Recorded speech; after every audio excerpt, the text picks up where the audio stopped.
I'd now like to introduce the Williams family, father of Will, Mr. Bill Williams, for your remarks. Thank you. Hi. The lady to my left here is my wife, Margot Head.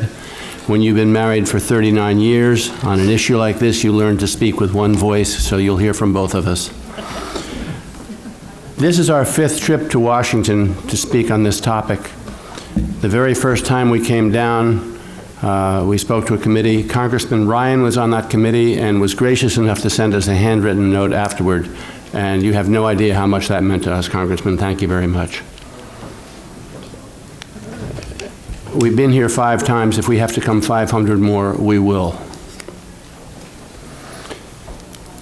At the time we became aware our 22-year-old son, William, was using heroin, he was already seeing a psychotherapist.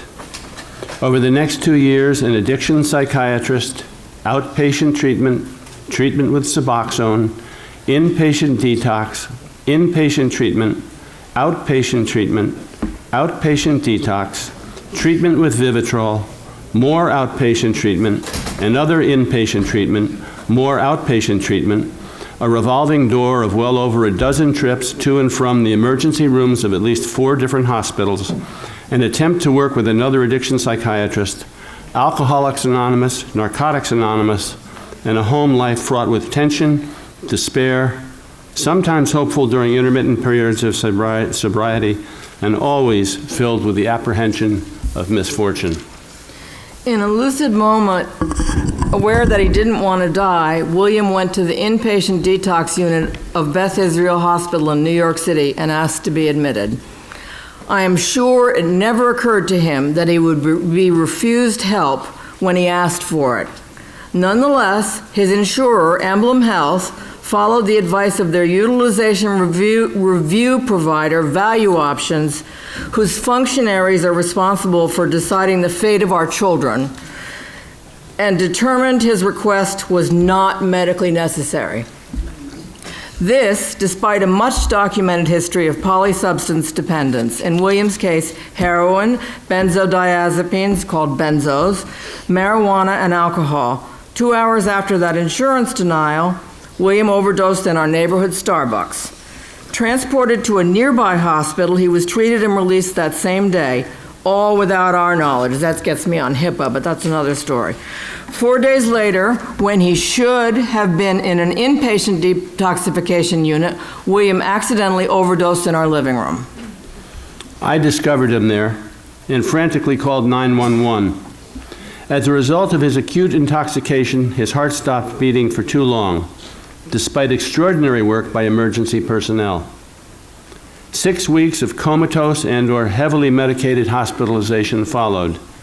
6 weeks of a family bedside vigil before it was clear William was consigned to a persistent vegetative state. There would be no miracle. We made the agonizing decision to remove William from life support and contacted the New York Organ Donor Network. Organ donation for someone in a vegetative state requires an expedient demise.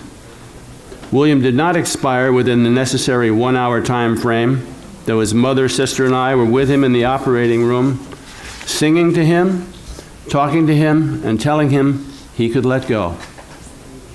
Rather, he lasted another 21 hours before drawing his last breath in our arms.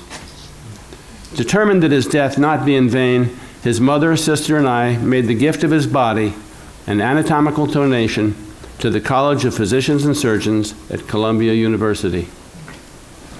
At William's memorial service, his sister, mother, and I made the following pledge.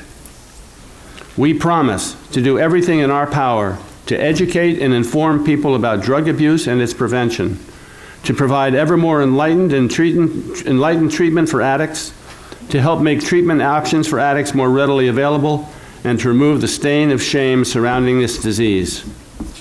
We've done our best to honor that pledge, in part by being here with you today. To answer something that you might be wondering about, we do currently have an active and ongoing lawsuit against Emblem Health and Value Options, who seems to think they're doctors. Okay, thank you so much.